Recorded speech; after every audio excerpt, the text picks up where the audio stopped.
Part 5, 35. The Lover of Tea.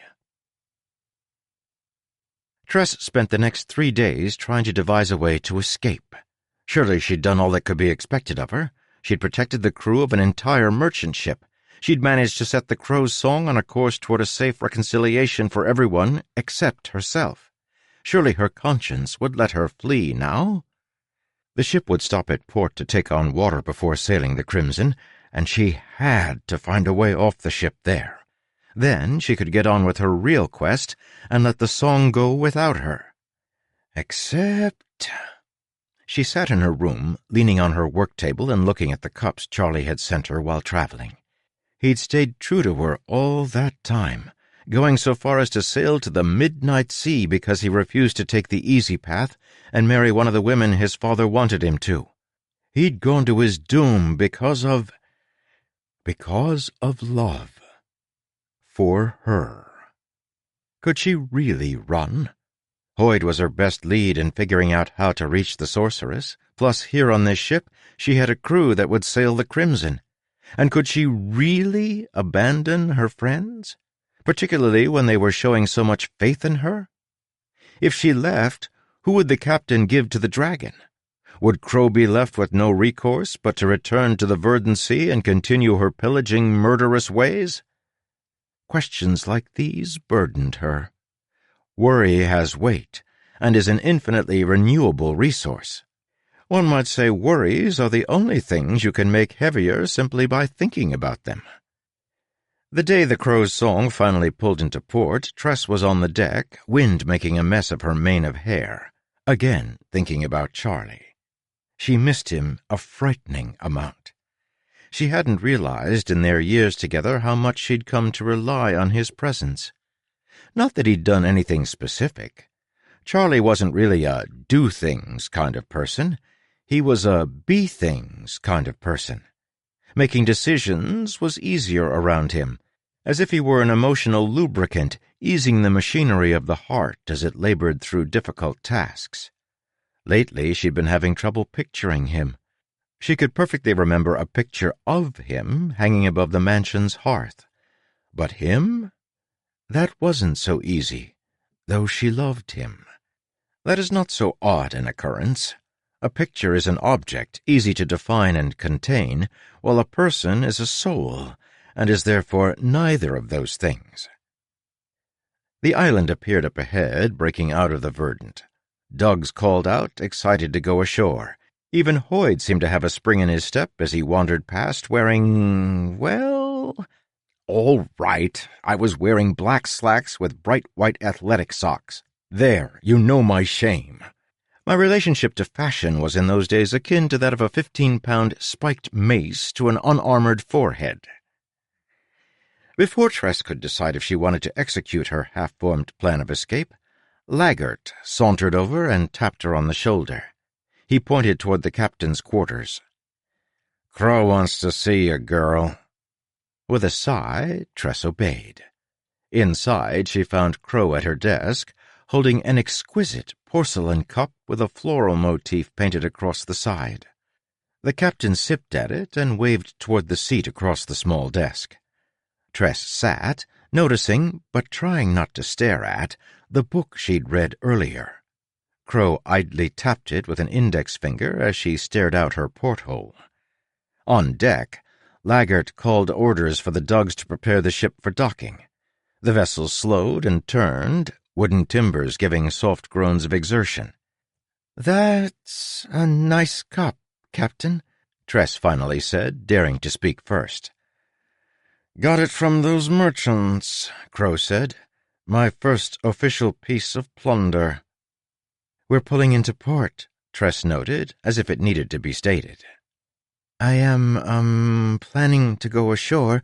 "No, you aren't," Crow said. "I'm not?" Crow shook her head and took another sip. "You'll join me in conversation here while the crew unloads cargo and reloads supplies. I should enjoy the company." A tremor went through Tress, an aftershock to Crow's words. Was this proof she had discovered Tress's spying? Or No, this might simply be Crow being careful with her chosen offering for the dragon. With a sinking feeling, Tress realized that she wouldn't get to decide whether or not to flee. Even if Crow didn't know what Tress was planning, she wasn't taking any chances. "Do you like tea, girl?" Crow asked. "I'm fond of it, yes." "You'd probably love this," Crow said. "Zapriel tea from the Dromatory Isles. Expensive stuff, worth more than gold by weight." Notably, she did not offer Tress a cup. "This is how a dead runner lives," Crow continued. "Frenzied bursts of opulence, best enjoyed quickly as our lives are bound to be short. It pleases me that the rest of you get to experience this." "Being hunted? Being outlaws?" "Being one step from death," Crow said. "Most people never live, Tress, because they're afraid of losing the years they have left, years that also will be spent not living. The irony of a cautious existence." She took another sip and eyed Tress. "Do you feel more alive now that you have joined us in killing, facing the chance to be killed?" Tress wanted to answer, because she had noticed this. She wasn't so timid about right and wrong or about propriety as she once had been. Was something breaking inside her because of this life? Could she ever fix it? "You're wrong," Tress said. "Plenty of ordinary people live meaningful, interesting lives without needing someone like you pushing them. You shouldn't be so callous about killing good people." "I am no more callous than the moons," Crow said. "Why, they take young and old, lovers of virtue or vice. Fallen to disease here, famine there, a casual accident inside the safety of one's home. Why should I avoid killing good people? I follow the path of the gods themselves by delivering death indiscriminately. To do otherwise would presume I am greater than they." "You could have gotten what you wanted without killing." "Yes, but why?" Crow said. "I'm a pirate. So are you, though you make a terrible one. Too merciful, looking to protect random merchant ships when you should be worried about yourself." Tress fell silent, her breath catching. Crow took another sip of her tea. "Yes, I know about the cannonballs," she said. Why beat around the bush when there were so many people who weren't currently being beaten? "Laggert hasn't figured it out yet, but he has the intelligence of a walnut. There's only one person who could have swapped those balls." Tress wished she were more cool-headed, so the sweat on her brow wouldn't give her away. "Don't look so frightened," Crow said, leaning back in her seat. "That was an enterprising move, if misguided. You'd be an excellent servant, rather sailor, if you could be properly controlled. Anyway, it's over now. We're sailing the Crimson as you wanted. You really think you can save your friend from the sorceress?" "I didn't do it solely for him," Tress said, annoyed at how deeply she allowed Crow's words to sting. "I wanted to protect the crew. I didn't want you truly making them into dead runners." The captain laughed. "Protect the crew? By persuading them to sail the Crimson? Child, I worried that killing Weave would deprive me of my favorite source of amusement, but you have well and truly taken his place." Tress blushed and looked down. She tried to remember how she'd felt so proud of herself a few days ago, but that emotion seemed remarkably naive now. "Do you even know?" the captain said. "Do you realize what the Crimson Sea is like?" I know it's bad." Crow let out a roar of laughter, loud enough that the moons themselves assuredly heard. She slapped the table, rattling her tea saucer. "You set us on this course, and you don't even know what we're sailing toward." It occurred to Tress that she absolutely should have asked this question before. "I understand," Tress said. that there are more dangerous spores than the verdant ones, but I don't see how a sea can be much more dangerous. We already are careful not to spill water, and we have silver all throughout our ship. So as long as we're careful, we should be fine, right?" "Oh, girl," Crow said with a chuckle, "it's not the spores that are the problem. It's the rain." "Right. Rain. I haven't explained rain. The more meteorologically inclined among you might be wondering about the planet's weather patterns and water cycle. If you're one of those to whom these things are extremely important, you have my sympathies. It's never too late to develop a personality. Maybe go to a party, but try to avoid topics like weather patterns and water cycles, unless, of course, you can do it like me. Rain falls in small, localized ribbons on Tress's planet. These vibrant lines of water weave like serpents in the sky. Rain brings death and life hand in hand, fitting company for the gods.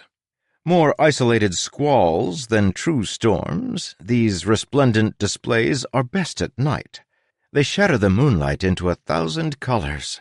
You haven't witnessed the full grandeur of a rainbow until you've watched one explode in rings on the verdant sea, haloing a moon big enough to swallow the sky. Naturally, aethers grow with the rain, springing up behind those ribbons of water. It's as if some celestial being is drawing lines on a map and fortifications appear spontaneously at their will. Those walls hang there, gasp for life, then collapse into the sea, devoured by the jealous spores. It's beautiful in a way only something so terrifying can inspire, and terrifying in a way that only something so beautiful can demand. Fortunately, these rainfalls are perfectly predictable. They follow the same routes every time, so constant that rainfall maps from 100 years before are still accurate. Except in the Crimson Sea. "Rain falls unpredictably in the Crimson Girl," Crow said. "Yes, the spores are dangerous. They create red spines, sharp as a needle. But the real danger is the rain. Squalls can come upon you at any time, unexpectedly, weaving through the sky in any direction they please. Sailing the Crimson is all about random luck. No preparation can protect you because the rain kills the clever same as the fool. Just like I do." Outside the room, Tress heard thumps as the Dugs began to return with barrels of water. "I see," Tress said, her mouth dry. "And the Midnight Sea? Is it the same? Random rains?" "Oh, no," Crow said, standing up and stretching. "But it doesn't matter, seeing as how midnight spores birth monsters that serve the sorceress. Rain can fall 20 leagues from you, but you'll still get swarmed by the monsters. There's no escaping them. At least on the Crimson, you can get lucky. No one sails the midnight without being attacked." Crow smiled. "No one." She nodded then, dismissing Tress. The Dugs had returned and the ship was stocked. There was no opportunity for Tress to flee now. 36. The Explorer. Crow followed Tress out. It wasn't until the ship was safely away from port on a heading that would take them straight into the Crimson Sea that Tress was allowed to go below decks. Trapped. She was trapped on this ship. They were sailing toward an insane sea where rain fell unpredictably, and if they survived, she would be sold into slavery to a dragon. Had she really thought she had the upper hand? Had she really thought she could rescue Charlie? Her, of all people?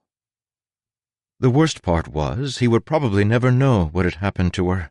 He'd rot alone in the sorceress's prison, and if by some miracle he did get free, he'd find that she'd left the rock, but her ship had been destroyed by dead runners. She drifted down the steps, then down the hallway. Dugs laughed and worked behind her, thumping on the steps to the hold. But she felt alone, like she was choking at dinner and nobody could see. Or maybe nobody cared. She fled to her room as tears threatened to boil free. She doubted that bawling your eyes out was an appropriate pirate activity, so she was glad she was able to get the door shut before she fully lost control.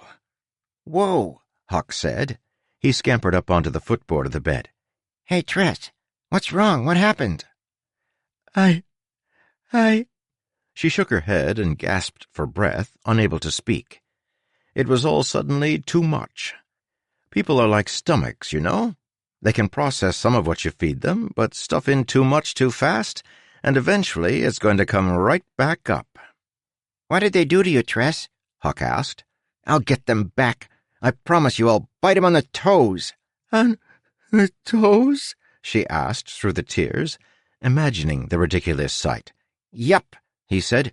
"It's a very noble thing to attempt, as the toes are the third most stinky part on a human's body. I'd do it anyway, for you."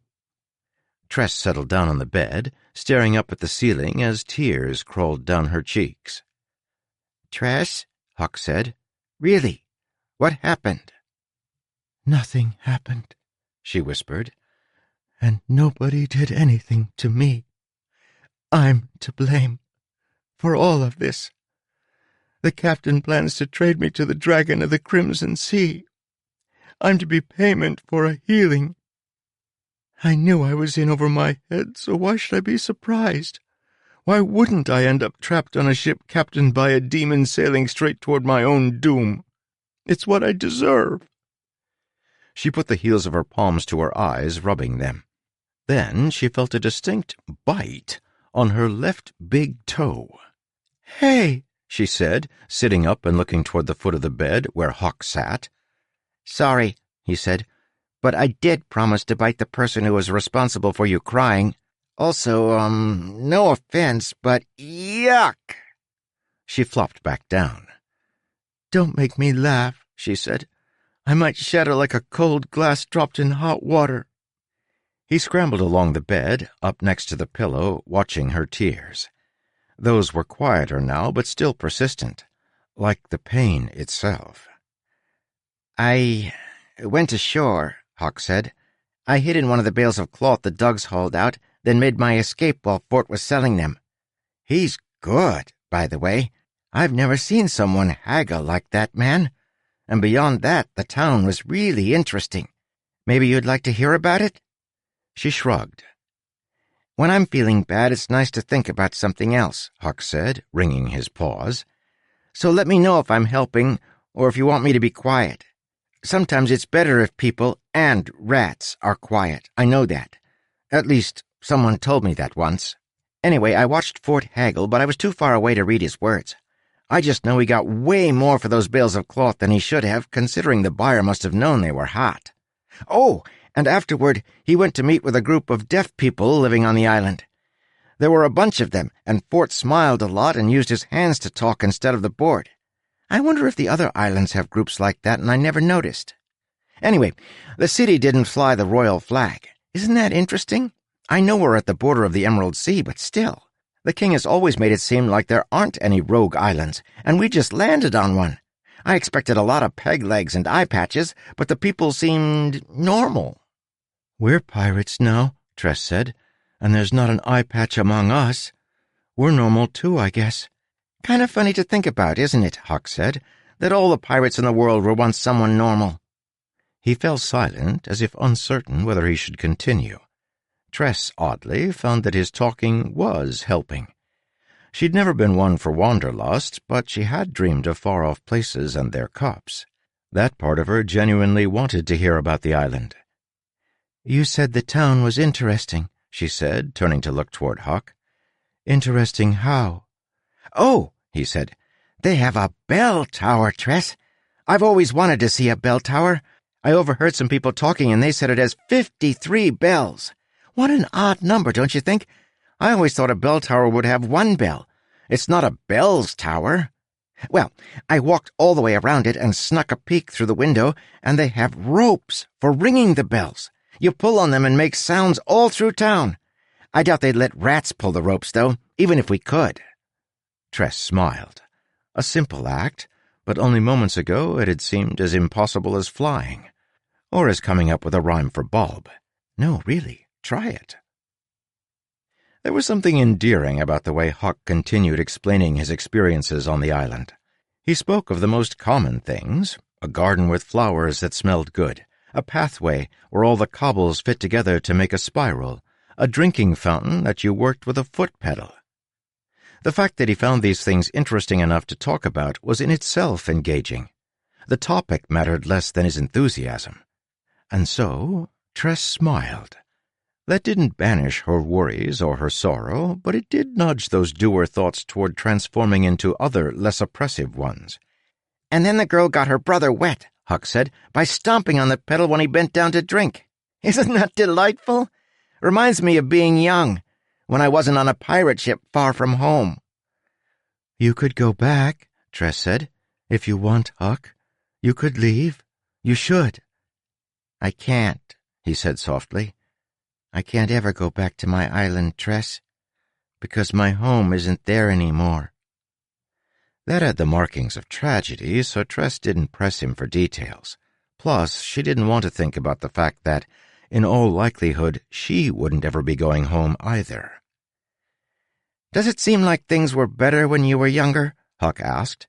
"Did life really make more sense then?" "Yeah," Tress whispered. "I remember calm nights, watching the spores fall from the moon, lukewarm cups of honey tea, the thrill of baking something new." "I remember not being afraid," Huck said. "I remember waking each day to familiar scents. I remember thinking I understood how my life would go. Same as my parents. Simple. Maybe not wonderful, but also not terrifying." "I don't think things were really better, though," Tress said softly, still staring at the ceiling. "We just remember it that way because it's comforting." "And because we couldn't see the troubles," Huck agreed. "Maybe we didn't want to see them.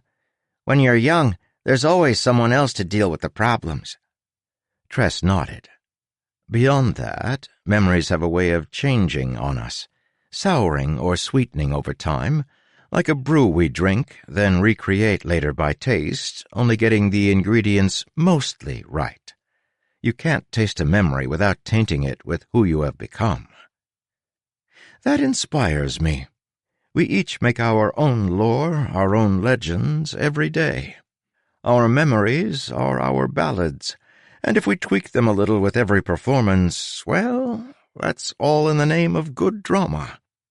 The past is boring anyway. We always pretend the ideals and culture of the past have aged like wine, but in truth, the ideas of the past tend to age more like biscuits. They simply get stale. Tress thought through a few of her personal favorite ballads, which thrummed with honey and love and other sweet things. She genuinely felt better. Moons hearing about bell towers and water fountains had made her feel better. For some people, feeling better would have been an excuse to ignore the situation, but Tress preferred to weaponize her mood swings. So, ever pragmatic, she sat up on the bed and confronted her problems. "I need a way to defend myself," she whispered. "A way to defeat Crow before she sells me to the dragon." It was fortunate, then, that Tress's room contained 5 different varieties of the most dangerous substance on the planet. 37. The Scholar. Tress had given her room a cursory inspection when she'd moved in. She'd sorted through the things Weave had left, mostly to make certain nothing truly dangerous was hiding among them. Those earlier explorations had been the actions of a girl playing a role. Now she looked again, as a girl trying to save her life. Where she had read, now she studied. Where she had arranged, now she organized. And where she had accepted, now she experimented. Nothing motivates quite like a deadline, particularly one that emphasizes the dead part. Tress didn't just pour her whole heart into the activity. She gave it her entire body, for a heart can't accomplish much without a nice set of fingers. Weave had not been an orderly person. Tress had hoped he'd left behind manuals of instructions. Instead, she found scraps and scrawled notes, cluttered with collected tidbits and half-finished ideas. The sort of mental detritus that those unacquainted with genius often attribute to unfettered brilliance. In truth, there was no pattern to such a mess other than the subtle chaos of frustration. Signs of a mind stretching beyond its limit toward ideas just beyond its reach. This can happen to a dunce as easily as a genius. It's no proof of capacity any more than a person being too full for dessert is an indication of their weight. In Weave's case, the scraps were indicative of a mental hoarder, a person who collected ideas like a grandmother collects ceramic pigs. It was in the middle of realizing this, and coming to understand that she would find no miracle solution, that Tress ran across the first promising scrap. It was a detailed schematic for a cannonball with a scrawled message at the bottom indicating the captain had wanted Weave to figure out how to make them himself so the ship wouldn't have to keep buying them at high prices from the Zephyr Masters.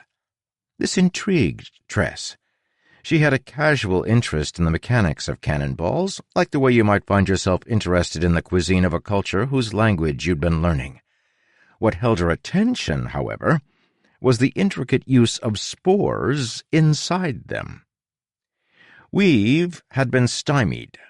That much she could tell from his scrawled notes, which only served to distort and obfuscate the otherwise orderly diagram. Still, it depicted a sprouting technique she hadn't been aware of.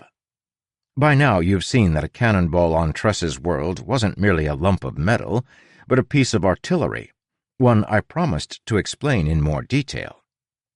You see, each had a timer inside that, after its launch, would lead to a secondary explosion and a burst of water. Yes, you know that part already, but do you know how the timers were made? It turned out to be quite simple. The timer fuse was a vine. From the notes, Tress learned she wasn't the first to discover that applying water to an aether would cause it to continue to grow after its initial burst. The explosive emergence was erratic, but everything afterward was far more predictable, even precise.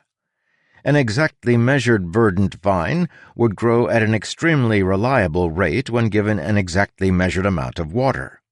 Yes, for those of you who care about things like weather patterns, this growth eventually stopped, and a given vine would eventually exhaust all of its growth potential.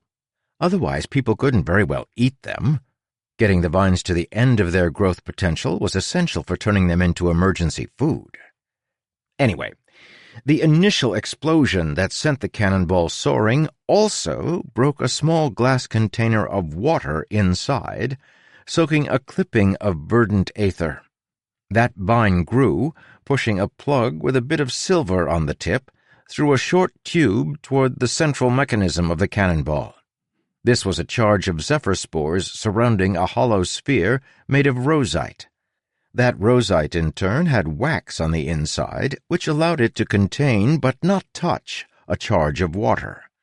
The silver tip pushed through the zephyr spores, killing a small number of them, but leaving most unharmed, and then touched the rosite sphere, which cracked from the pressure of the silver.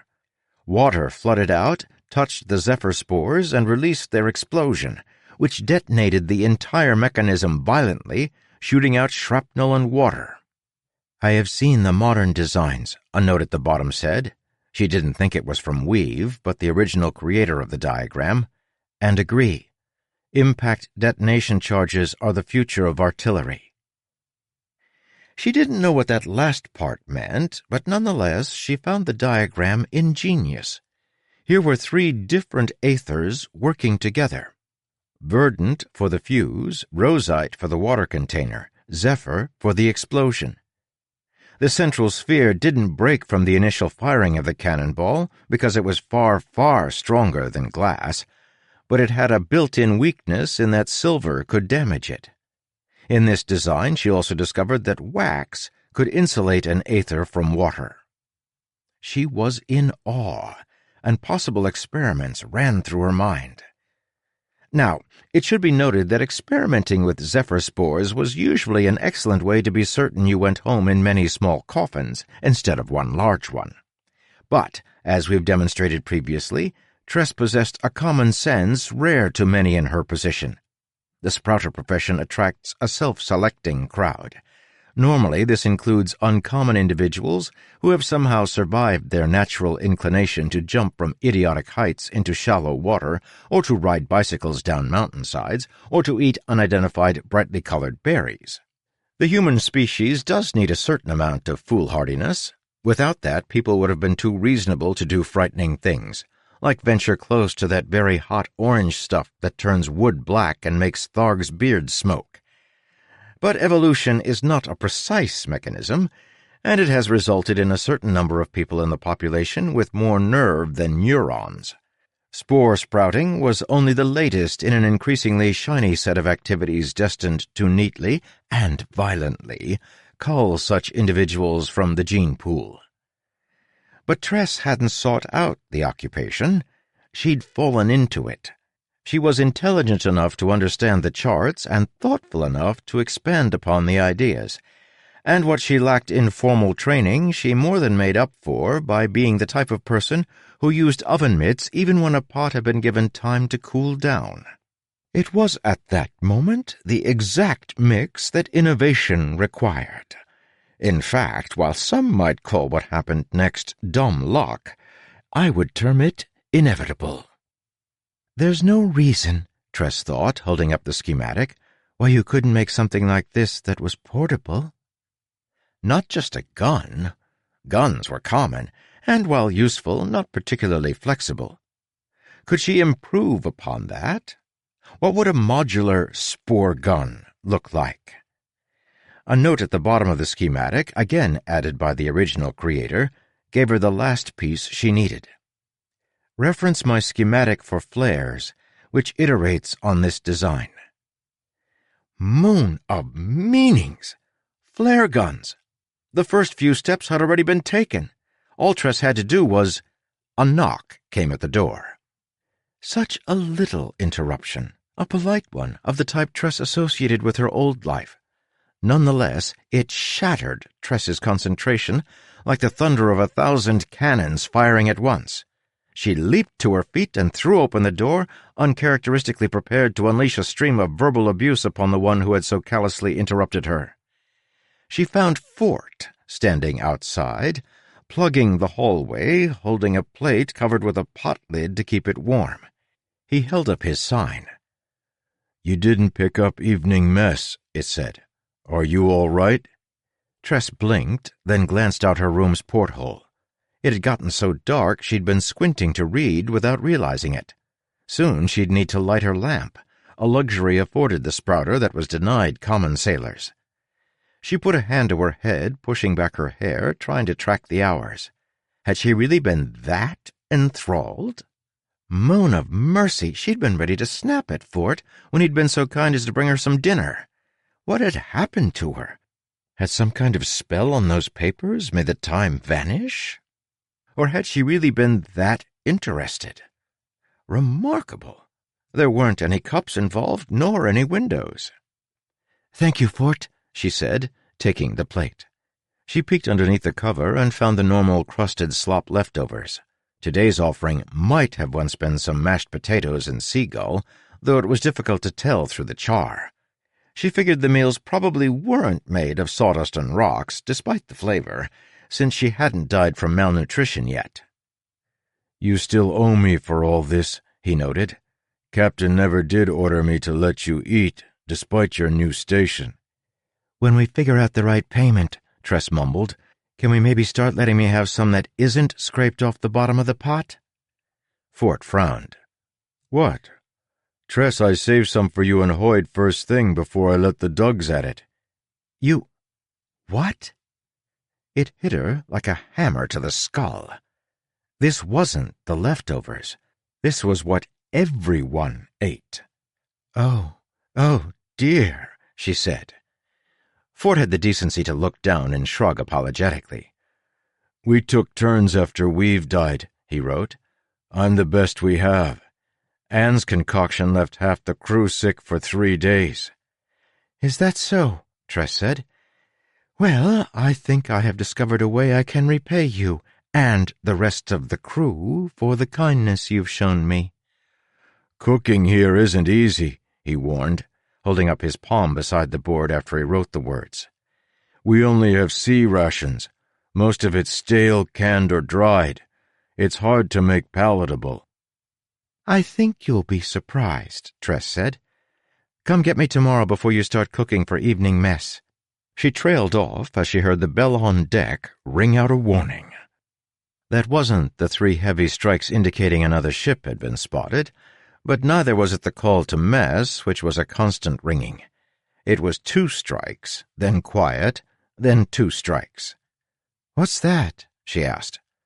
Boarder ahead, Fort wrote, hand moving quickly as he practically bounced with excitement.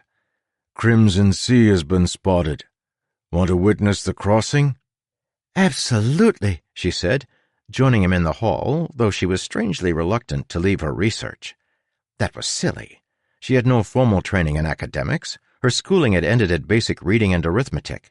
Surely she wasn't secretly a scholar, a window-washing girl? If she'd been inclined toward research, she'd have realized it before. The truth was, she'd simply never encountered a topic interesting enough or dangerous enough to engage her. 38. The Apprentice.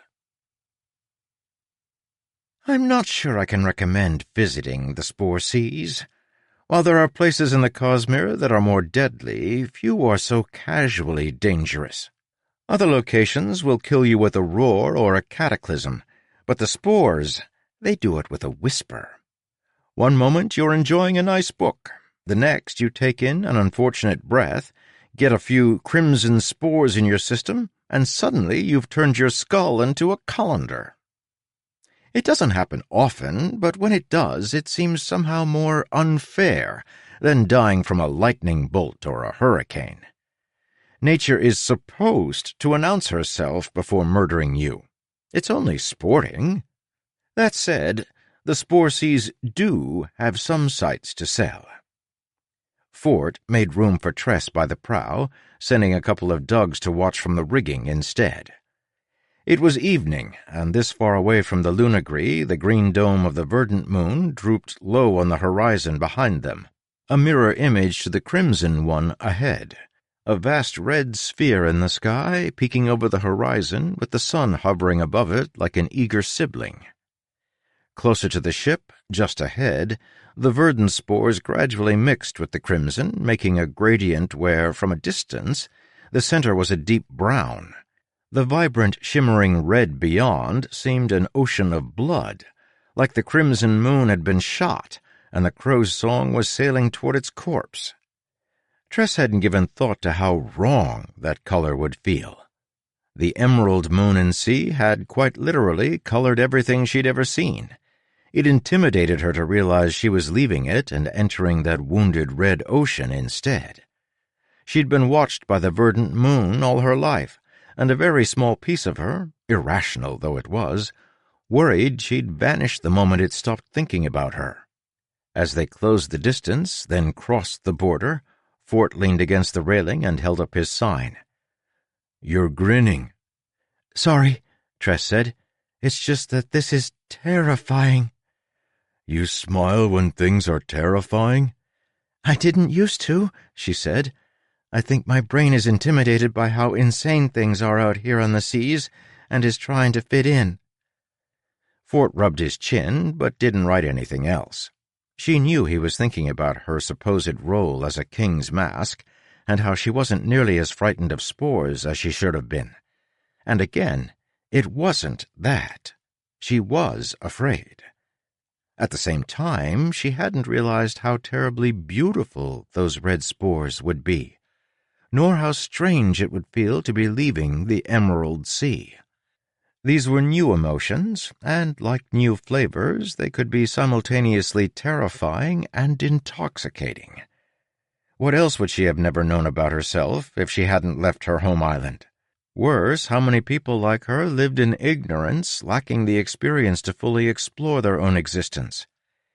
It is one of the most bitter ironies I've ever had to accept. There are unquestionably musical geniuses of incomparable talent who died as street sweepers because they never had the chance to pick up an instrument. The crow's song continued straight on into the crimson sea until one of the dugs in the rigging called out a warning. The sky had opened up, and death was snaking toward them. Tress had never seen rain before. On her island, water came from wells. Though she'd been told about water falling from the sky, it had always felt magical, mystical, a thing of stories.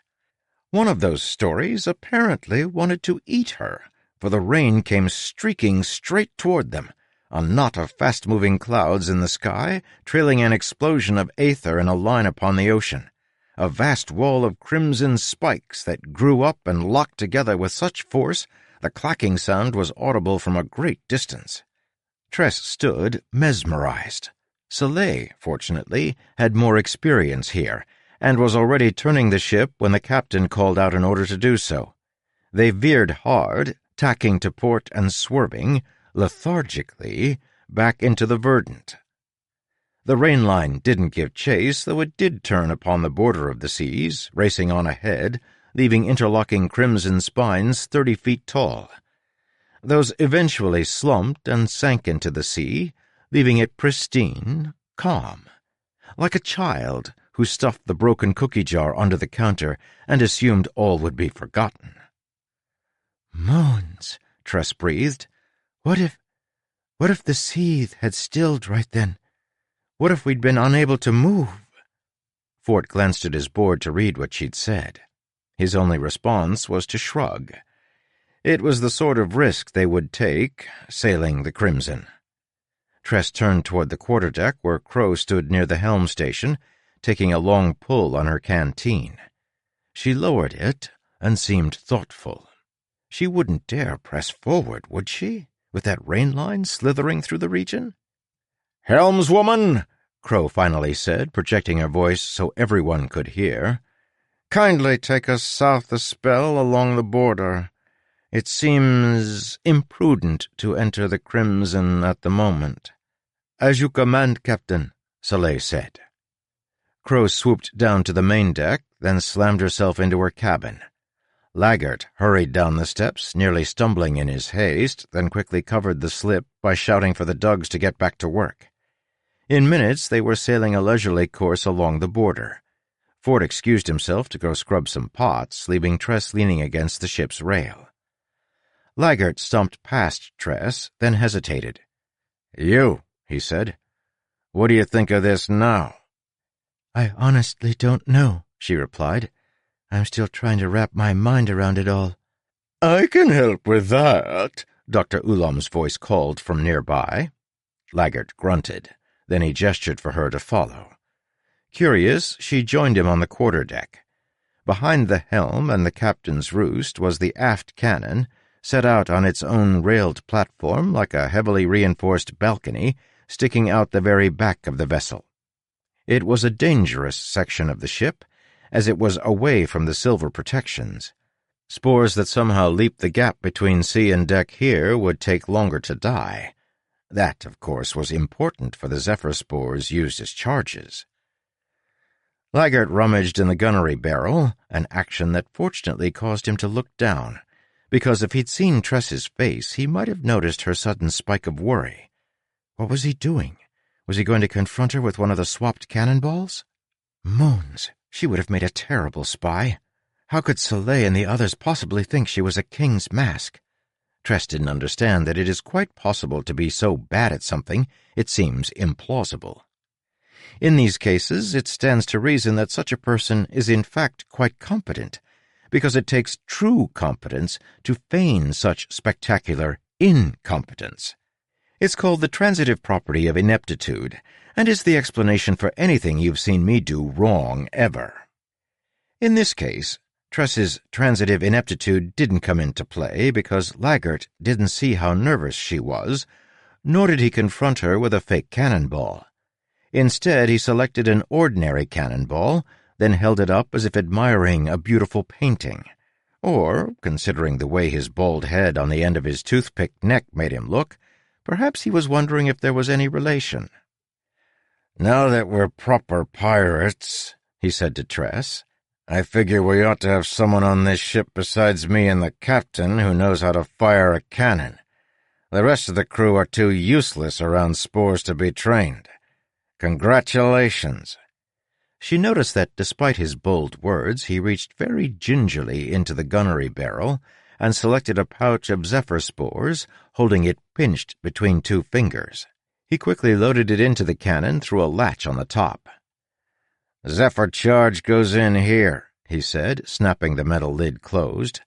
"Get them loaded quickly, because even here the deck's silver is close enough to start killing spores. Inner casing there is lined with aluminum to block the silver's influence." He pushed a wad into the cannon and rammed it into place with a rod.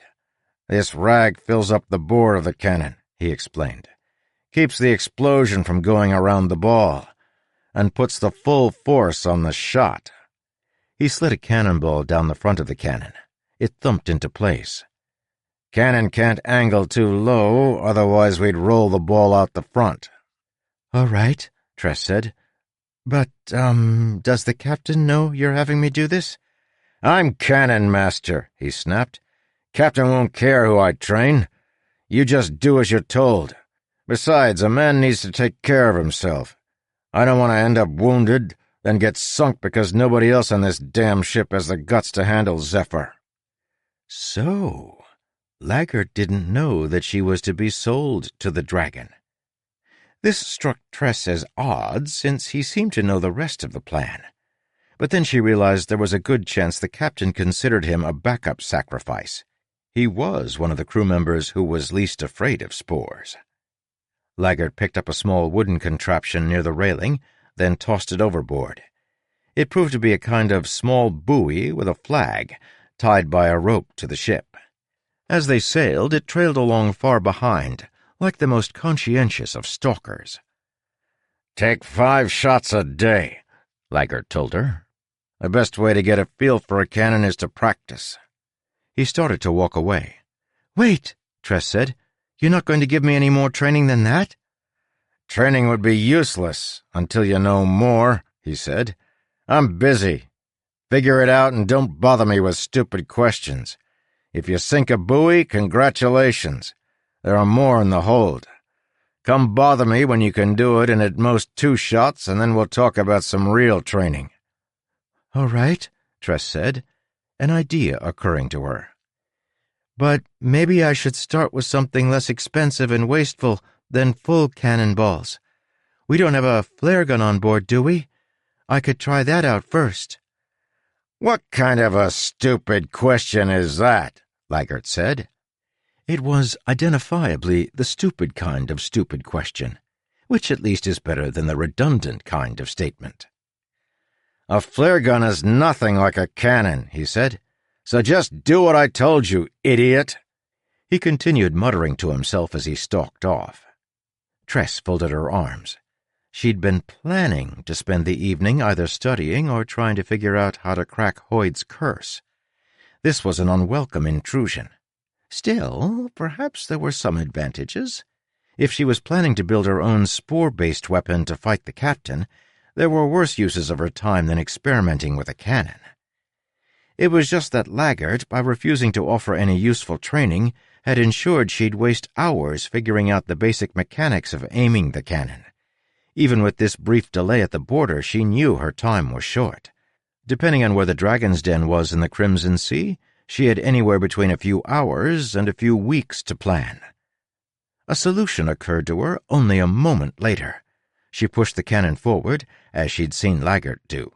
Then she smiled, took a firing rod, which had a soaked bit of cloth on the end, and stuck it into the touch-hole. A second later, an explosion rocked her, knocking the cannon back along its track. It took less than a minute for Anne's head to pop up behind, wide-eyed and eager. 39. The Chicken Keeper. "You use these 2 winches," Anne explained, rotating a handle, not unlike the one on a meat grinder, at the base of the cannon. This one turns it port or starboard. This other one raises it up in the air. See, a cannonball drops as it flies, so you have to aim upward and kind of lob your shot in an arc." She pointed. "The tricky part is to judge the distance. You've got a lot of cannonballs with different fuse lengths.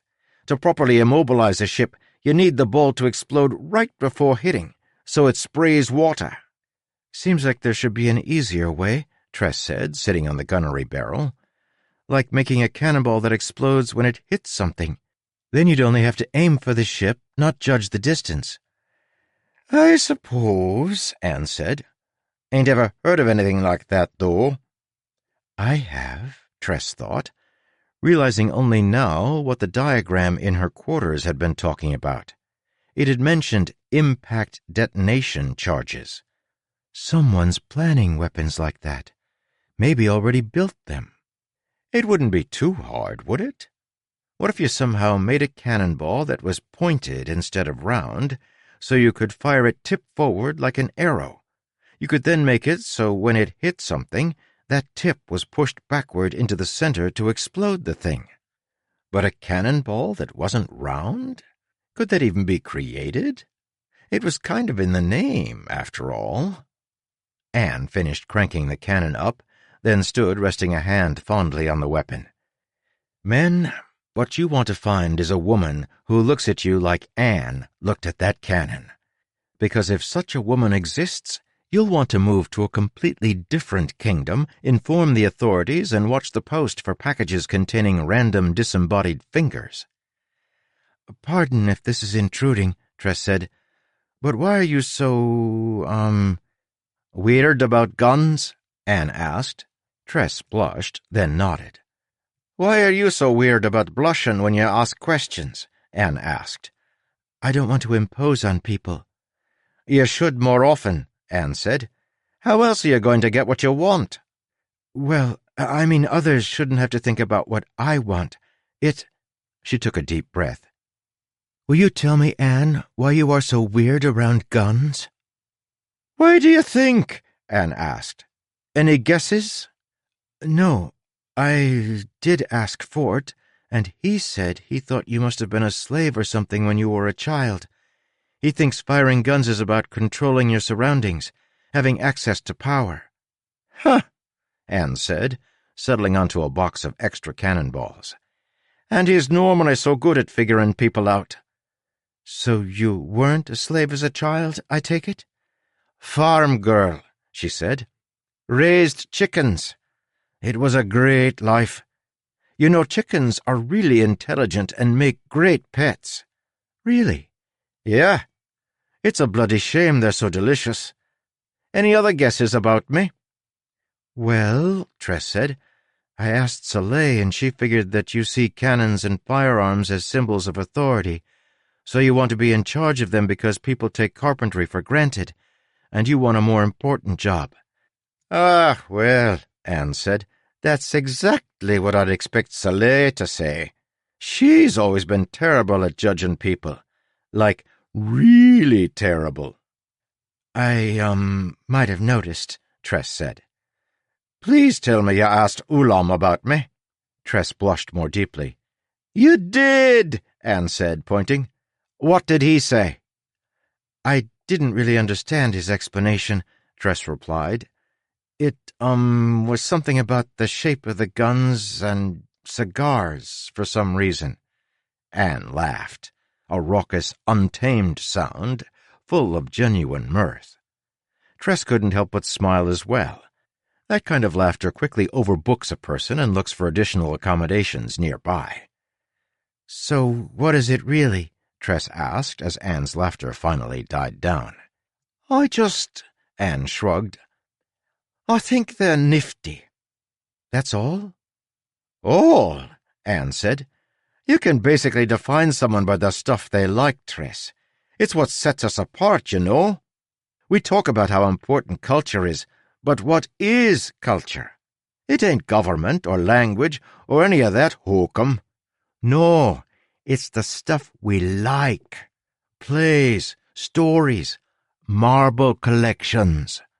"Cups?" Tress said. I suppose, Anne said. Sure, why not? Cups. I'll bet there are a whole ton of people who collect cups. But it's not a cup alone that's interesting. It's how one cup is different from other cups. Yeah, exactly, Anne patted the cannon. And I'm a cup who likes firearms. I love the smell of Zephyr puffing out. You know the one. The electric smell of lightning. I love the challenge of trying to hit a distant target. Any dumb oaf can hit a bloke who's next to them, but to get one on the next ship over completely unaware while he's sipping tea? Bam! Now that's style. She looked off into the distance. I used to listen to the guns fire in the town, every 12-day festival. Well, that and the rare times when raiders tried to attack the port. Each time those shots sounded, echoing against the hills, I thought, that's going to be me someday. I'm sorry, Tress said softly, that you never got the chance. Never got the chance? Anne said. I enlisted in the militia the day I came of age. Went right into the cannonade crews. Lasted 24 days. Right up until... Anne looked at her. Did you know cannonballs can bounce? It was the most lunatic thing. Still think I'm the only cadet in the militia who ever managed to shoot her own sergeant. When he was behind her, inside the barracks. Wow, Tress said. Anne sighed, heaving herself up onto her feet. Anyway, you should try shooting like Laggard told you. Try to fire them so they pass over the buoy, using long fuses for now. Then adjust for the next shot down. Even the best cannoneers use an exploratory shot. Helps them judge the wind, get perspective, that sort of thing. Tress stood and found herself pricked by a certain lunatic sense of guilt. You want to take a shot now? That is probably the craziest, most reckless thing I've ever heard someone say, and I was literally part of a secret plot to kill God. Ha ha, Anne said. Wait. You're serious? Tress nodded. You seem to miss it so much. Anne leaned in close, inspecting Tress. You don't even look afraid. You really are one of them. Transitive property of ineptitude. Trust me. Anne stepped over and put her hand on the cannon, then glanced at Tress. Laggart would be mad. He told me to figure this out on my own, Tress said, and not to bother him. That's what I'm doing, asking an expert for advice. Anne looked back at the cannon, then at Tress yet again. Really? I've lost things, Tress said softly, and it's not going to be easy to get him, back. But the thing you want is right here. So let's make it happen. Anne smiled again, then glanced at the buoy. She cranked the cannon to the side, then cranked it some more, then some more. Anne, Tress said, pointing, the buoy is that way. Anne followed her pointing, then looked at the cannon, which was at least 30 degrees off. Looks good to me. Trust me, Tress said. Crank it back. Anne did so reluctantly. She grabbed the firing rod from its bucket, then, grinning like an undertaker in a war zone, she fired. Both of them waited, anticipating the worst, and Tress did smell a distinctive metallic scent. The cannonball hit the verdant sea behind, then vanished, without harming anyone. I'll be honest, I was a little surprised myself. Thank you, Anne said softly. Thank you. It wasn't really anything, Tress said. It was everything, Anne said. I was beginning to believe, Tress, what they said about me being cursed. I'm not. I have bad aim. She looked out over the ocean, then wiped her eyes. Not cursed. You don't understand how much I needed to know that. Join me each day, Tress said. Take a shot with me. We can get better together. Deal. Oh, Tress said. One other thing. Do you know if the ship has a flare gun?" "Of course," Anne said. "You need them if you get stranded or to surrender to pirates. Oh, guess we don't need to worry about that anymore. Surrender means death to us. Anyway, you should be able to get one from Fort." Anne excused herself after that. Tears of joy aren't exactly a good match with an unprotected part of the ship. Tress settled down, thinking about people and how the holes in them could be filled by such simple things like time or a few words at the right moment. Or, apparently, a cannonball. What, other than a person, could you build up merely by caring? Eventually, Tress fired a few shots of her own.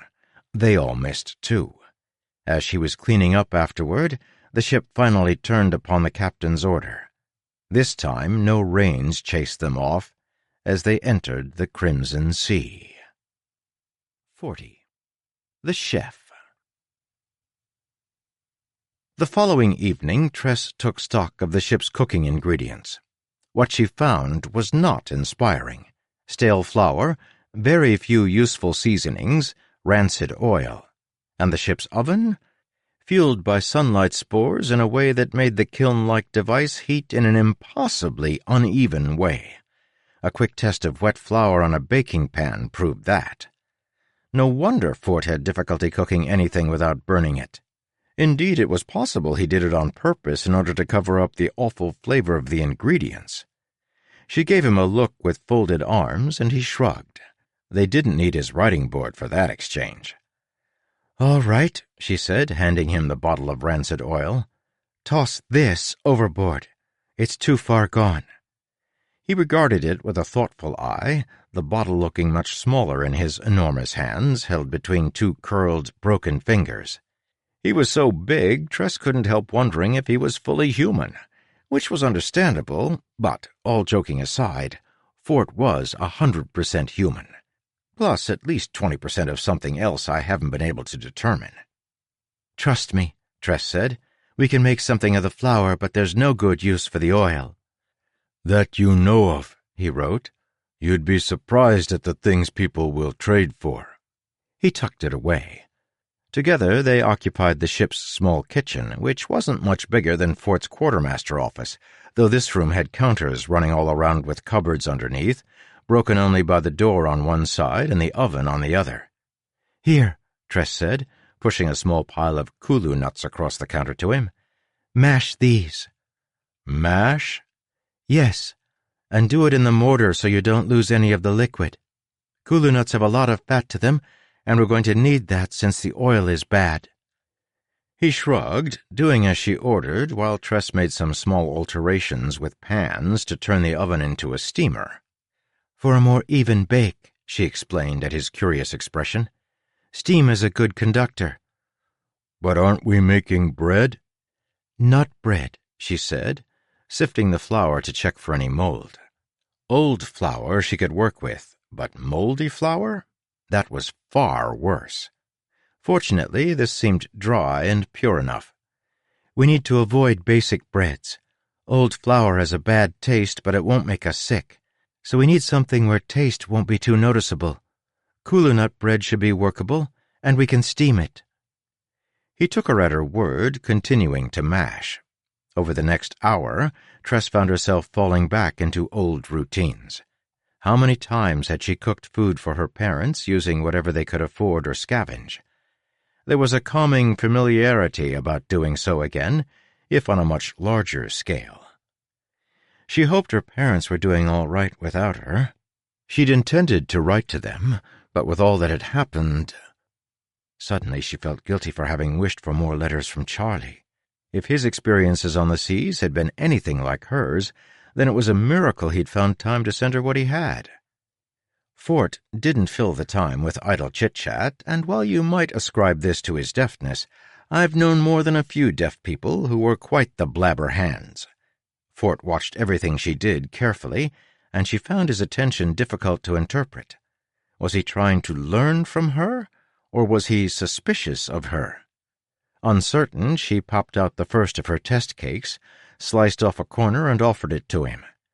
Fort picked it up between the sides of his hands. He inspected it, sniffed it, tried it, then cried. This type of response will send any artist into a panic. Tears wash away the middle ground. All the infinite permutations of mediocre are eliminated, and two options remain. One, sublime, the other, catastrophic. For a moment, both interpretations existed in a kind of quantum state for Tress, and people wonder why artists so often abuse drink. Fort reached for another bite. Tress's sigh of relief could have filled the sails. She went back to chopping gull, this thankfully was fresh, for the meat pies. But Fort tapped her on the shoulder. "How did you do that?" he wrote. "I watched for sleight of hand." "What would I use sleight of hand for?" "Secret ingredients. Swapping one cake for another, pre-prepared."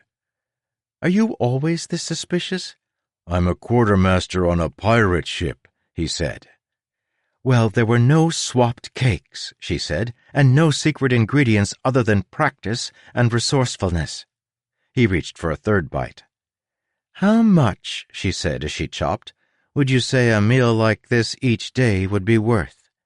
Fort stood up straight, then eyed her, smiling slyly. "Oh, I guess that's a matter for debate, isn't it?" "That third bite you took suggests the debate is already over." He hesitated, mid-finger lick. Then he typed, "I thought you said you weren't tricking me." "Curious," she said. "I don't remember saying that. I only stated that the bread was genuine, not that I wasn't trying to trick you. Care for a fourth piece?" Now, it should be noted that Tress proceeded with this conversation under a slight weight of guilt.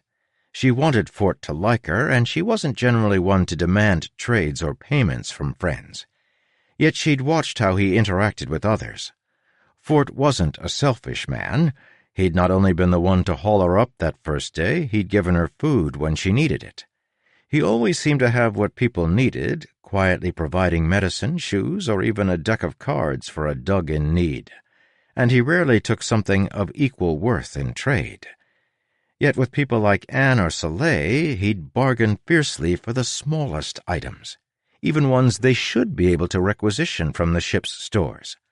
Tress thought maybe he was like her Aunt Glorf, who had always fought for the best deals at the market. She'd been afraid of looking silly by being taken advantage of. The guess was as wrong as ending a sentence with a preposition. But it worked anyway, like ending a sentence with a preposition, because it convinced her to bargain even when she didn't want to impose. "Do this once for each day I fed you," Fort said, "and our debt will be equal." "Now that would seem like a fair deal," Tress said, "if one happened to be using a rotting loner brain that Ulam dug out of his bottom drawer. The food you provided me, Fort, was practically worthless. I'd say that one good meal should balance out a few dozen terrible ones." "The food wasn't worthless," Fort said, mashing some more nuts. He could hold the pestle in his curled fingers quite easily, pausing now and then to tap with his knuckles on the top of his board, which, resting on the counter, now displayed the words on the same surface. "Food has a minimum threshold of usefulness, assuming it's not poisonous." "It wasn't poisonous," Tress said, "but it sure tried." "It kept you alive, and a life is invaluable, I'd say. So my food, provided when you couldn't get any other, was therefore priceless." "Ah," Tress said as she chopped, "but the captain has repeatedly said my life is worthless, so your food, in turn, is the same." "If you have no value," Fort wrote, mashing nuts with one hand and tapping with the other, "then surely your labor is barely worth anything at all, and hence I should be able to employ you for a pittance."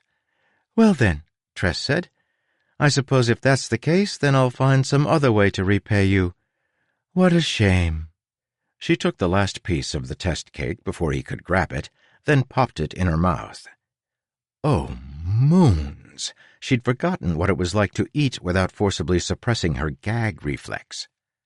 Fort rubbed his chin, then grinned. "All right, fine. Each day of work providing adequate meals like this pays off 2 days of meals I gave you." 5, Tress said. 3. "Deal," she replied. "But you can't tell the others that these meals are mine. I can't afford to be roped into cooking breakfast and lunch as well. I have other work to do." "The crew will get suspicious if 2 meals are bad and 1 is incredible." "So the food is incredible, is it?" she said. He froze, then grinned again. "I underestimated you." "Hopefully that's catching," she said. "You're a resourceful man, Fort. You can come up with an excuse to put off the crew. Tell them you're trying new recipes but only have time to practice 1 a day. Plus, if we get that oven working, the things you make might not be so—" "Unique," he wrote. "Unrecognizable." "A deal, I suppose, assuming you agree to make dessert each day as well. The dogs have been asking for one that doesn't melt the plates before it can be eaten." "They've been asking for more of what you were making? Moons, how many of those bargain bin brains did Ulam have?" Fort laughed out loud. It was a full laugh, but not like Anne's raucous one. More unrestrained than uncontrolled. It was the laugh of someone who didn't care how they sounded or looked to others. "I'm wrong," she realized. "He's not worried about seeming silly by being taken advantage of." "Well," he wrote, "dessert?" "I want a flare gun," she said, sliding her chopped meat into a pie tin. "With flares, without questions." He eyed her. "Mask business?" he wrote. "Maybe." "Will it help us with our predicament?" He pointed upward toward the captain's cabin. "I hope so." "Then you may have it, in trade for desserts for the rest of the trip." "Until we reach our destination in the Crimson Sea," Tress said. "I wasn't aware we had one. Curious. Well, so be it." He wiped his hand, then held it out. She shook to seal the deal. "Thank you," Fort said. "Genuinely." "For the food?" she asked. "For the trade." "Why do you like it so much, Fort?" she asked, leaning against the counter. "I am a hunter by profession," he explained. "It is a mark of pride among my people, and my family in particular, to execute an excellent hunt." "Hunt?"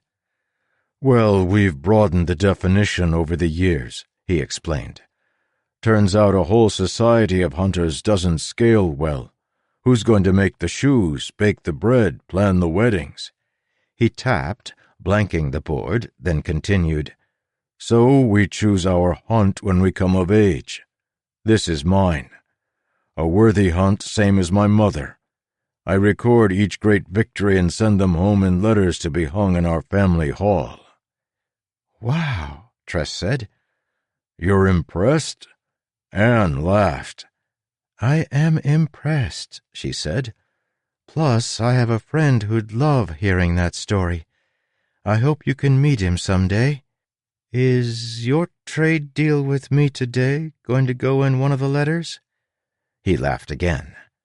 "Tress, it would embarrass you to know how successful my hunt just was. Have you eaten my food? The first bite of bread you gave me was worth every meal I gave you in the past. And you have not only promised more, but are going to let me take credit with the dogs?" He winked at her. "I'm going to brag about this catch for 3 pages. Now hurry up. I want to try one of those pies." 41. The Philosopher. Cutting apart a spore-filled flare while distracted wasn't the best of ideas, but admittedly Tress hadn't decided to be distracted. It happened naturally, like a case of the hiccups or the inevitable and relentless entropic decay of the universe. As she pried the stiff wax paper cap off the flare, she mulled over the pure joy Fort experienced when negotiating. It had always made her nervous to haggle at the market, as she didn't want to make the merchants feel that their goods were worthless or their service unvalued. Yet Fort loved the haggling part. And Anne, shooting the cannon. Tress thought about her while carefully pouring the spores out of the flare. Had Tress ever seen anyone so excited about anything as Anne got? Even Charlie with a freshly cooked pie hadn't looked so content. Tress tapped the flare carefully, then glanced at Huck, who had insisted on joining her at the work table, but hid under a large soup bowl, holding it up an inch or so to peek out. He was mostly afraid of the spores at the moment, though she'd caught him hiding a lot more lately, even when the cat wasn't around. "What's that?" he asked, as a pink stone sphere rolled from the center of the flare. "The water charge," she explained, holding it up to the porthole to show light through the pink stone. A shadow of water sloshed inside when she shook it. "When this breaks, the water floods out and ignites the spores. In this case, sunlight spores that burn with a bright, hot light." "Oh," he said, lifting the bowl higher. "So those don't explode?" "Nope," Tress said, "but they could burn us as they create a bright flash and heat." She set a cannonball on the table with a thump. "Now, one of these is filled with zephyr spores, so it will explode right good." Huck pointedly lowered his shield. Tress rolled the little ball of water-filled rosite back and forth on the table. She remembered sermons on the various moon days held at the very top of her island. On the verdant moon days, they'd been able to watch the alignment of sun and moon. She had always felt she was missing something at those meetings, since the alignment, from their side, looked like any other moon shadow, which happened every day. But apparently the sun centered exactly behind the moon only twice a year. During such an eclipse, the preachers spoke about respecting the moons and about the meaning of life. Except every preacher who visited the island seemed to have a different idea of what the purpose of life was. Even two preachers from the same moon school would disagree. That part had comforted her. If religion couldn't get it together, then she could be forgiven for being a mess herself. But now, as she dug in the remnants of the flare for the timer, she wondered. Each of those preachers had acted like they had the answer, like there was one purpose in life, all life. She understood the inclination. A single answer would certainly make things tidier. 2 + 2 is 4, water boils at a specific temperature, also the purpose of life is to learn to imitate the call of a marmoset. Go. For Fort, funding a good trade was the purpose of life, while for Anne the purpose was to learn to fire a cannon without blowing the limbs off her friends by accident. So were there many answers? Or were they all the same answer with different applications? It should be noted that Tress would have made an excellent philosopher. In fact, she had already determined that philosophy wasn't as valuable as she'd assumed, something that takes most great philosophers at least 3 decades to realize. She finally pried out the timer, then set it on the table. The flare gun, she noted, worked a lot like an ordinary pistol. You loaded it with a separate charge for firing. "So, what are we doing?" Huck asked. "Look here," she said, prying a silver bit off the timer. Conical, sharp on one end, like the tip of a pencil. "This is what makes the flare go off. The silver breaks through the rosite core, which is filled with water. What I'm going to do is reverse this. I'm going to put this pointed bit on the top of the flare, but facing backward. So when the flare hits something, the silver will be pushed back, break the rosite ball, and let out the water." "I mean, sure," Huck said. "That sounds like it would work.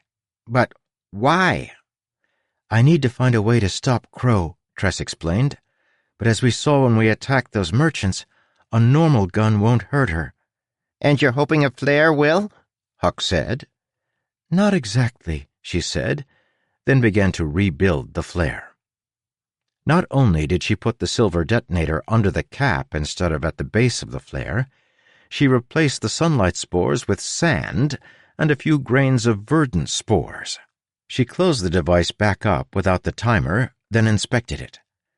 "I asked Ulam earlier today, and he said that the spores living in Crow's blood will protect her from any weapon that tries to break her skin, so I figure I'll stop her without hurting her. How in the seas would you do that? Same way we stop ships without sinking them, she said. I build a flare that explodes with verdant vines, then use those to stick her to the wall of the floor. If I can make this work, I won't have to kill or even hurt her. I can immobilize her, then let Soleil take over the ship. That's brilliant, Huck said, peeking out farther from beneath his bowl. Do you think it will really work? Tress loaded the flare, along with some zephyr spores, into the flare gun, which had a stubby, oversized barrel. She sighted down it, but didn't pull the trigger, which would inject water into the barrel and launch the projectile. Testing this sort of thing in her quarters didn't seem healthy. But how could she test it? She needed to be able to hit something solid to break the water cartridge, so she couldn't simply fire it out the porthole, but she also didn't want to let Crow know what she was building. She'd have to find another way. She set the gun down, then glanced to the side as Huck, finally abandoning his hiding spot, came crawling over. Hey, he said. You look sad.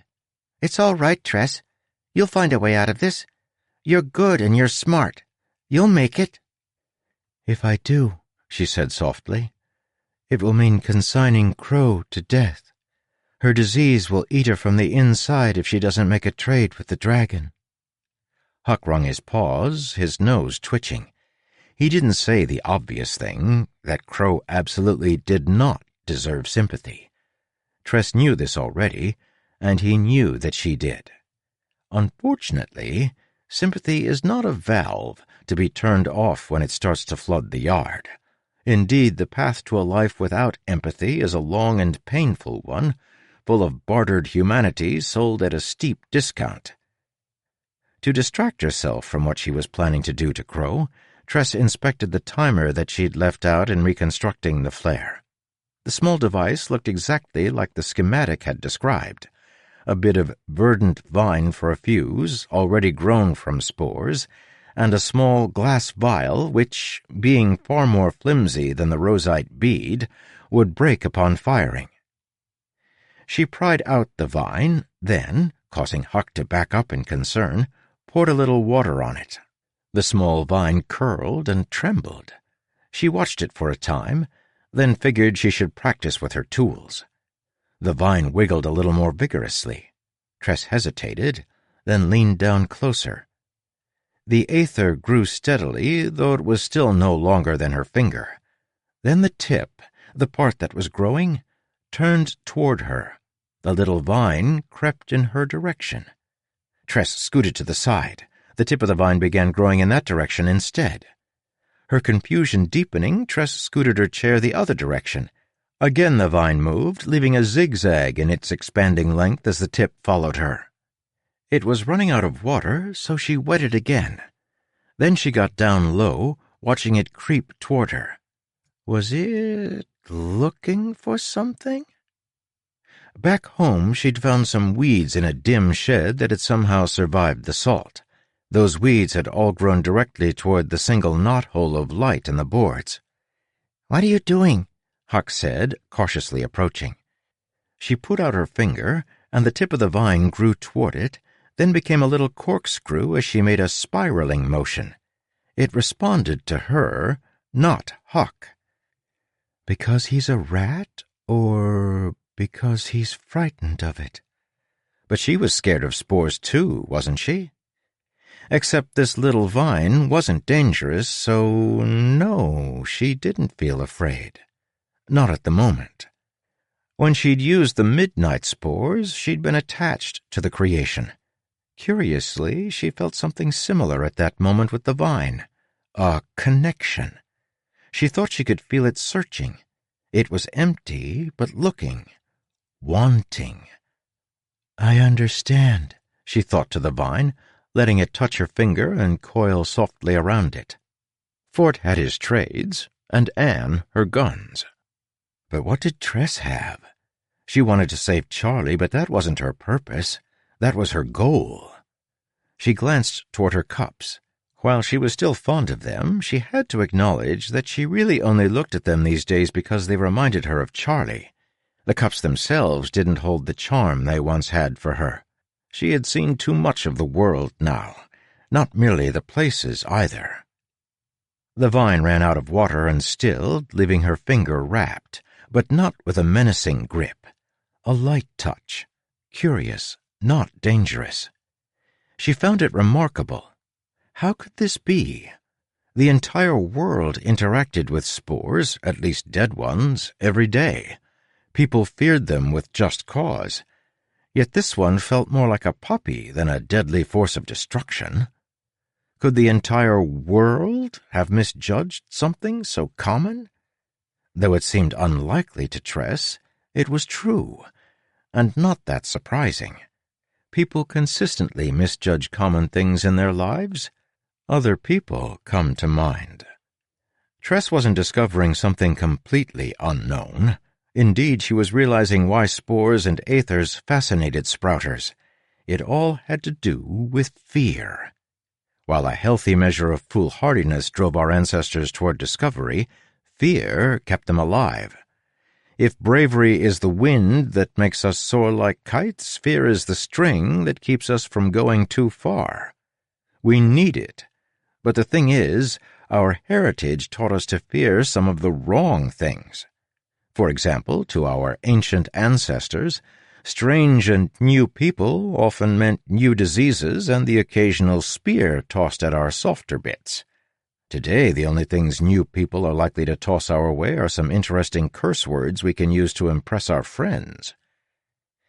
Fear of something like the aethers?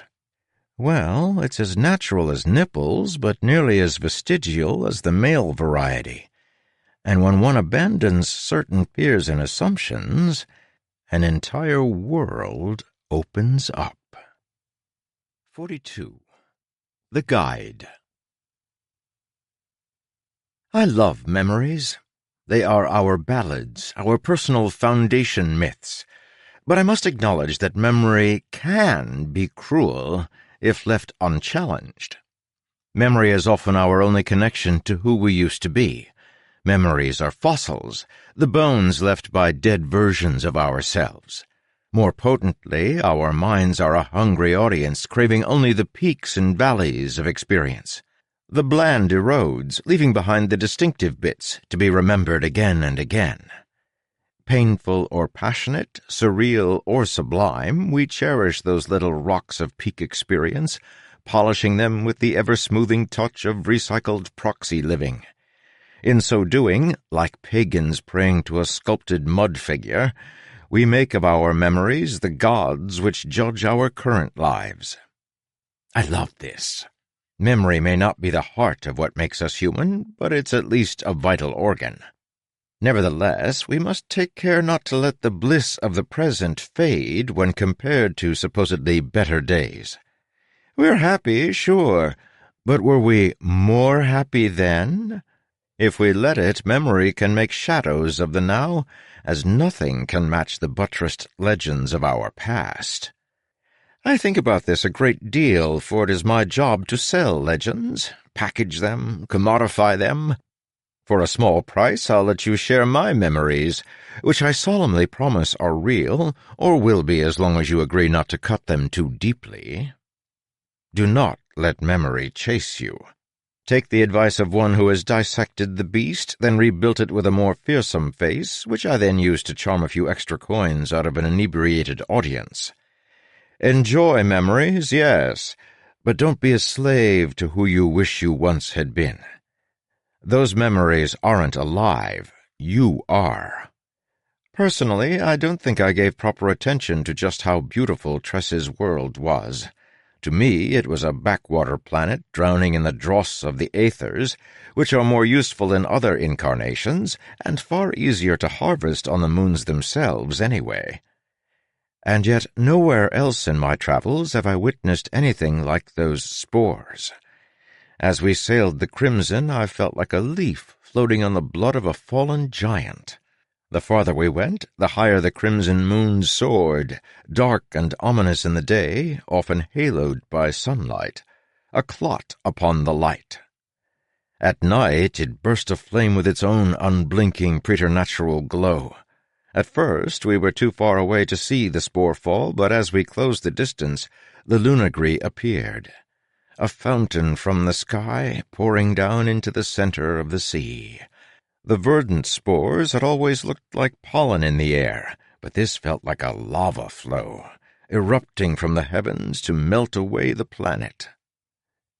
I wasn't in my right mind during the trip, but I could still see, and the polished bits of that land in my memory are always striking images. Surreal, spellbinding pictures of magic so dominant it literally fell from the sky. I believe Tress might have been more pleased if the view hadn't been so stunning. She'd have had a better chance of keeping my attention. "Would you please focus, Hoyt?" the girl asked. I pointed at the distant red moon, the spores streaming down to fill the sea. "It looks like the moon is throwing up." Tress sighed. "Imagine that the sea is the toilet," I said, "and the moon is the face of a god heaving onto us after a long night of getting spun around and around in a bar stool." I actually composed a poem about a vomiting god. I'll spare you, though it's the only time I've had an excuse to make a really good rhyme for scarf. Finally, after some prodding, I turned from my newfound muse and settled down on the deck near Tress. She would have preferred to work with me below decks, out of sight, but I had been stubborn. I'd wanted to watch the moon barf, as one does. "We need to break the curse," she said. "Ah, yes," I said. Then I leaned in close, speaking conspiratorially. "You know, I have one of those." "A curse? Indeed. I know, Hoyt. You do?" "Yes. It's why we can talk about it.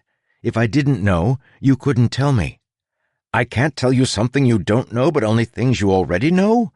"Yes, because of the curse." "Oh, a curse! I have one of those, I know. I need to break yours so you can lead me to the sorceress. Nobody knows where in the midnight sea she can be found."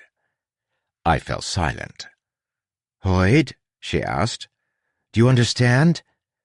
"I think I understand. But see, it's hard." I leaned in closer. "I can tell you, yes? Something important, yes? Socks with sandals," I whispered. "The new fashion movement. Trust me, it will be all the rage." She sighed with increasing exasperation. I'm accustomed to that reaction from people, but I prefer to be intentionally irritating. It's against my professional ethics to frustrate people by accident.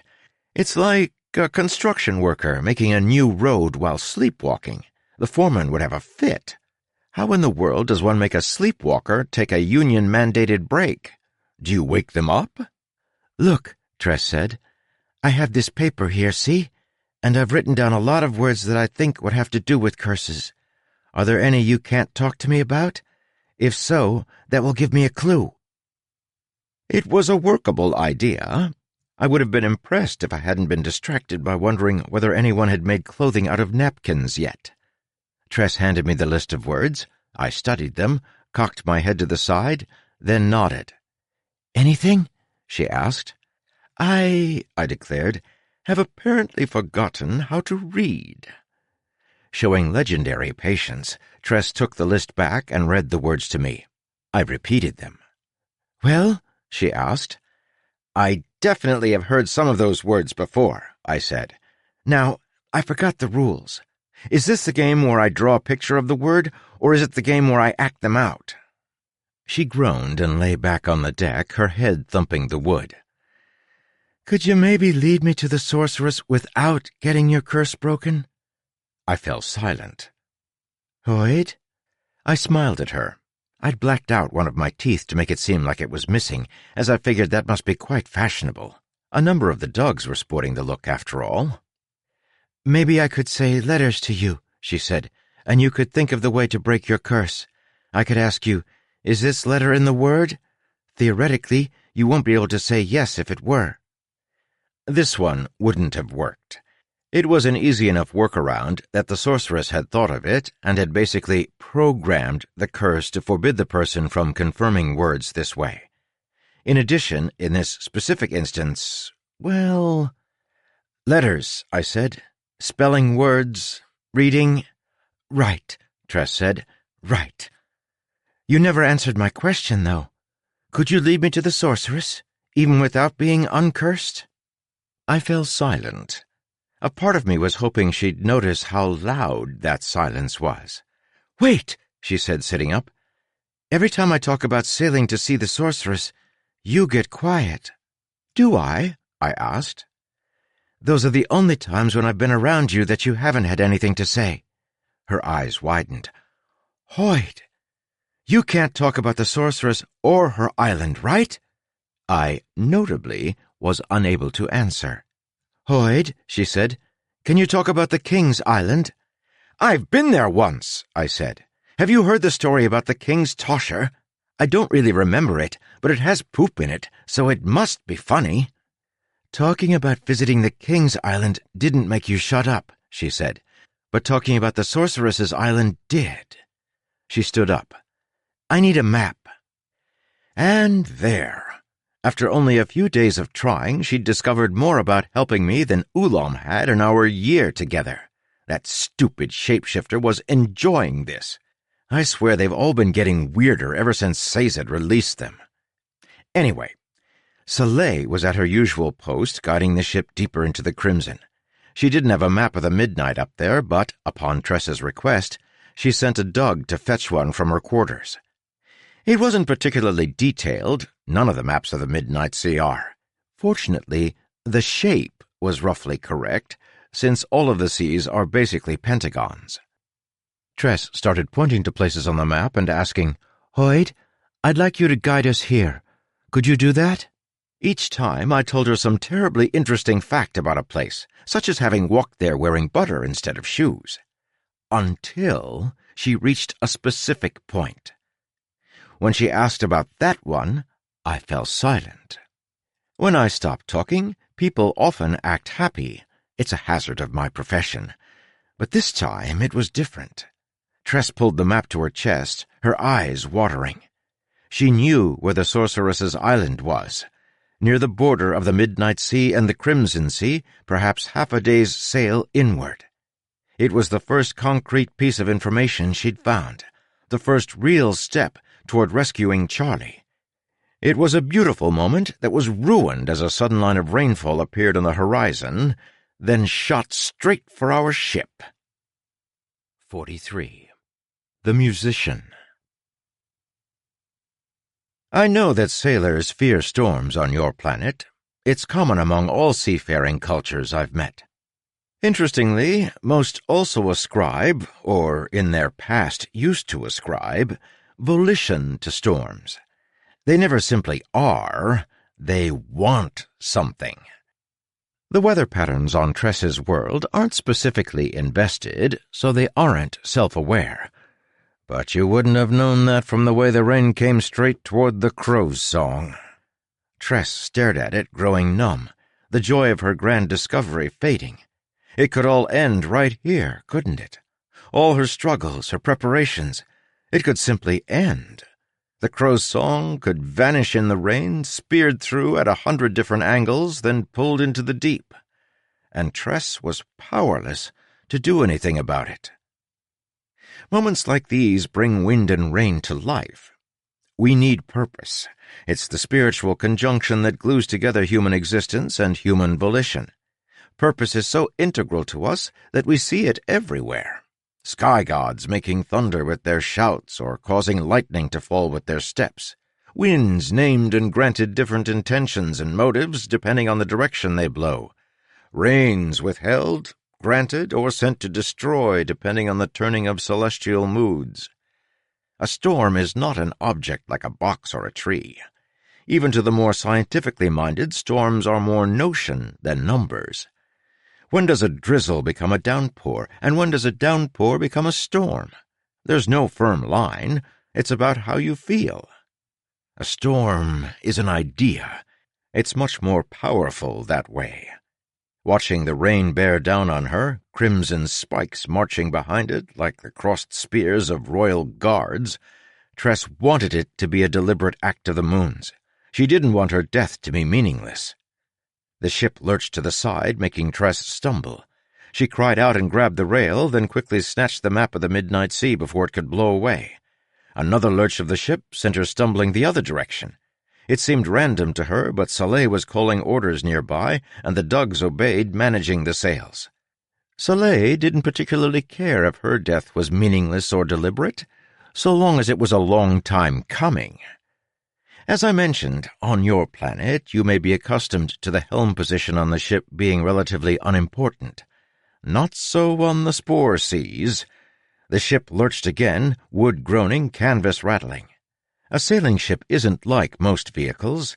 It takes time and effort to change its momentum. Tress hung on, eyes wide, as Captain Crow caught a dropped rope and pulled it tight. Even she obeyed Soleil's orders in this moment. Nearby, 3 dogs rushed to the wheel, helping Soleil heave to the side, bending hundreds of tons of wood to her will. The Crow's song veered right to the side of the line of rain, skirting so close to the wall of aether that a few of the crimson spears scraped the hull. Soleil called for the sailors to steady and slow, for a reason Tress didn't understand until she saw that the giant snarls of interlocking spikes were sinking. The aethers emerging from their spores had set the sea rippling, and their retreat doubled that, making it billow and quake. You don't normally get true waves on the Spore Seas, not like you do on liquid oceans, but when you do, they're extremely dangerous. The Crow's song shook like the ice in a good cocktail, then tipped to the side like the person who's enjoyed too many. Tress immediately felt sick to her stomach, then panicked at the thought of what vomit would do on a deck in the middle of the spores. She managed to find a bucket, her first job on the ship proving useful in an unexpected way. Through it all, Soleil kept shouting orders. It was almost as if she kept the ship from capsizing through sheer force of will. She moved the vessel at times against the waves, but at others she spun the wheel to flow with the pattern. In those few moments the ship was a giant musical instrument, and she played it as a master, steering us to safety. Unfortunately, right at the end, one final wave broke against the side of the ship. This spilled spores across the deck. Violent, scarlet, thirsty. Enough to overwhelm the silver protections for a few seconds, and Tress wasn't the only one who had been ill. It happened with a burst of red on red, a flash of spikes on the main deck near the steps up to the quarterdeck. In the blink of an eye, one of the dogs had been nailed to the wood outside the captain's cabin.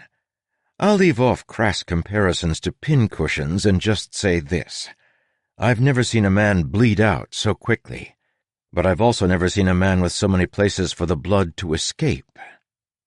Everyone stared at the terrible scene, and Tress groaned, turning back to her bucket for a second unmealing. Then the dogs, remembering their training, scrambled for the emergency towels to sop up the blood and prevent any from leaking over the side of the ship. In the Verdant, a stream of blood over the side could have immobilized them. Here it would rip the ship to pieces. Fortunately, ships on the Spore Seas are built to prevent this, with all seams pitched and sealed.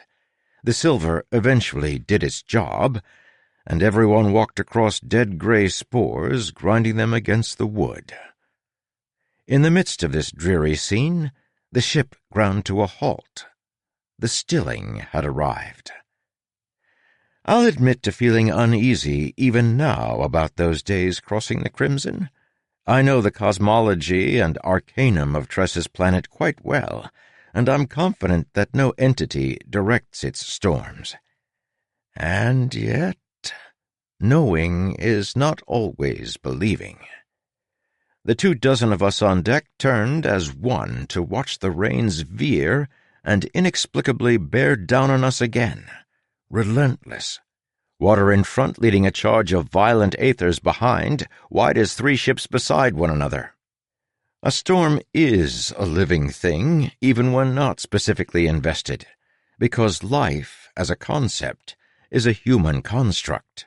We define it. Nature doesn't care. It sees everything as a chemical process. It couldn't care in the slightest that a bunch of carbon, hydrogen, and oxygen one day decided it would really prefer to sit on a sofa rather than a bench. Therefore, something lives if we decide it does. To us on that ship that day, the rains were alive. They had to be. and I know for a fact Tress was shaken not only physically, but emotionally as she looked up from her bucket to see the rain coming again. Captain Crow was powerless to do anything. Not even Soleil could save the ship during the stilling. The line of water missed us by a few hundred yards. What had seemed, in our horrified eyes, a direct attempt to kill us had instead been random chance. So we watched as the rain vanished into the distance, leaving a persistent wall of red thorns. They towered high, a barricade that would only sink once the seethe began again. The rain danced around in circles in the distance, then vanished. A capricious god taunting us? A natural process, given autonomy only by our brains as they searched for patterns, meaning, and volition? I know what I believed that day. 44. The Fallen. I implied that I didn't remember the names of the Dougs. That was a lie. I wanted to keep your focus on the main players of this particular story. But every person has a story, Dougs included. The one who died was named Paxson. Both he and his sister were Dougs on the Crow's song. Paxson was tall and awkward on land, the type of man who seemed to have been born with legs a size too large for his torso. He was bald, despite his relative youth, and his neck kind of merged with his chin, to the point that, after meeting him, you'd inexplicably get a hankering for a baguette. He was also unaccountably kind. He was the man who had kept checking on Tress as she clung to the side of the ship. He'd held the rope with several others as Fort pulled her up. He'd always laughed at meals and thanked Fort for the food, no matter how bad it had tasted. He loved music but couldn't play, and had always secretly regretted never learning. I wish I'd been in a state of mind to give him lessons. Now he had fallen. We gave his corpse to the spores and sailed onward. Tress felt responsible. Maybe if the ship had waited a few more months out in the Verdant, they wouldn't have encountered the rains that day. She was terrified that Paxson wouldn't be the only casualty of her recklessness, so she sought her room and the distracting comfort of her spores. As always, Huck was there, talking to her about life as a rat. His voice distracted her from her problems. The ratty tales were relaxing. Even when he spoke of fears and challenges among the rat community, she found herself soothed. Because those events had happened far away. They were personal, yet somehow abstract at the same time. "It's really interesting," he was telling her, "how much we can smell of the world that you don't seem to be able to. Everyone's shoes smell different. Did you know that?" I'd have thought they all smelled the same. "Not to a rat," Huck said, sitting on the table next to where she was working. He launched into a story about how he'd been able to follow a human through a crowd by sniffing for the distinctive scent of his boots. Tress half listened, half worked. She was tinkering with the other flares for her augmented flare gun. In each, she adjusted the amounts of the various types of spores, then recorded them in a notebook so she could see which experiment worked the best. Up above, gulls called in the air. The Dougs, perhaps needing something to take their own minds off what had happened to Paxson, were fishing the air to catch meat for upcoming meals.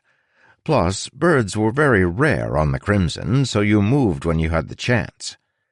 Tress soon had 4 different flares alongside 4 different charges. Each flare would theoretically release verdant aether upon hitting, but how much each released was different, which would help her iterate the design. And the charges each had differing amounts of zephyr spores. She told herself this work would help the other crew members. The sooner she found a way to disable Crow, the sooner they could all point the prow out of the Crimson. Regrettably, this argument found a hostile audience, even though she made it only to herself. She was planning, after all, on trying to get the crew to sail the Midnight next, and it was said to be even more dangerous. How many lives was she willing to risk to save one man? At what point did the good of her crew outweigh that of Charlie? You might think this an unfair moral problem to force upon a simple window washer, but there's a certain arrogance in that kind of reasoning. A window washer can think, same as anyone else, and their lives are no less complex. And as I've warned you, simple labor often leaves plenty of time for thought. Yes, intellectuals and scholars are paid to think deep thoughts, but those thoughts are often owned by others. It is a great irony that society tends to look down on those who sell their bodies, but not on those who lease out their minds. As Tress set the final flare in the row, Huck trailed off. "So, I guess now we have to test them," he said. "Any thoughts on how to do that?" "Well," she said, "the Duggs have mostly been staying on the upper deck lately, and the hold is empty of goods." Huck nodded. It was the most obvious choice. She set him on her shoulder, then packed her flares, gun, and notebook in her bag. She went and explained to Laggert that she wanted to inspect the handiwork Anne had done patching the hull down below. It might, Tress explained, help her understand how to make better rosite patches in the future.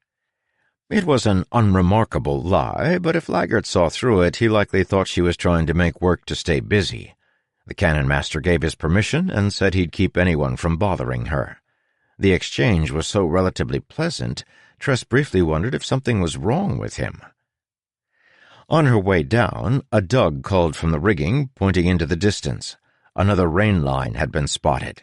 Tress's breath caught, but the rain this time swerved away from the ship and vanished soon after. Tress tore her eyes away and hastened down to the ship's cavernous hold. She latched the trap door at the top of the steps for a little extra security, then set out her 3 oil lamps, something denied to common sailors. It was unwise to leave too many things burning when you lived in what was essentially a giant, dry, hollow piece of firewood. The hold was half empty, having disgorged its goods at the last stop before the Crimson. Foodstuffs and water supplies made up her audience as she loaded a charge, then a flare, into her weapon. She then turned and raised the gun toward the empty aft portion of the hold. Huck, to his credit, didn't run, though he did cower a bit in her hair, which she left unbraided more often these days, in a tail or just unrestrained, waving free. She paid for that with the brush at nights, but it felt liberating. At home, she'd always been embarrassed for how her hair behaved, but out here, there were so many more pressing things to worry about. Tress pulled the trigger, which caused the gun's hammer to hit the flare with enough force to break the tiny glass vial in the charge. Zephyr spores exploded, releasing air, faintly blue. The flare popped out the front of the gun, then flew approximately a foot before nosediving into the floor. She probably should have used a tad more Zephyr. Unfortunately for Tress, the rest of her work had been meticulous. She'd fundamentally grasped the nature of the mechanisms from the schematics, and so her design functioned perfectly. When the flare hit the deck nose first, the shock pushed the silver point inside into the sphere of rosite, releasing the water. Verdant vines exploded outward, seizing Tress and enwrapping her with dizzying speed. She felt an initial spike of fear and some discomfort as the vines constricted, lifting her up a good 2 feet. But there was no actual pain, and once it was over, she felt more humiliated than frightened. "Tress," Huck said. "Oh, Tress, are you all right?" He scampered off her shoulder and onto the vines. She wiggled her fingers, then started laughing. Tress's laugh was a silly thing involving snorts and hiccups. It was an honest laugh, validated by its ridiculous nature. In that moment, the last vestiges of Tress's spore fear died away. She'd made a mistake, and she would be careful in future experiments, but today her mistake had merely cost her a little dignity, traded away for the pleasure of knowing what it felt like to be a grape trellis. "In my bag," Tress said, still chuckling. "Fetch me the silver knife." As Huck scrambled to obey, Tress noticed the ends of the vines were still growing. As before, when she thought about them, they turned toward her. In this particular case, she didn't want them to constrict her further, and so she thought of them pulling away. Remarkably, they did. It wasn't perfect control, plus she couldn't do anything about the already grown vines and had to use the knife to cut herself free. But it left her wondering how far her control could go. She carefully added more zephyr spores to each of her charges. The next experiments were less amusing. All three flew as she wanted, though one of the flares bounced free without releasing vines. The other two exploded with vines just as she'd hoped. During the last experiment, she tried thinking about the vines as they grew, willing them to not grab onto anything. This time, instead of taking hold of the wall and the ribs of the ship, the vines stretched toward her. Then the entire mass fell to the floor. She spent the rest of the afternoon cutting the vines down and taking them up to dump out her window.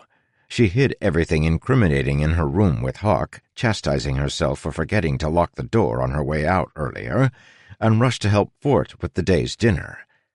He found her a distracted helper, as her mind was elsewhere. Why had one of her flares failed to release vines? What if she fired a dud when she was facing Crow? She'd need to do more testing before initiating a confrontation.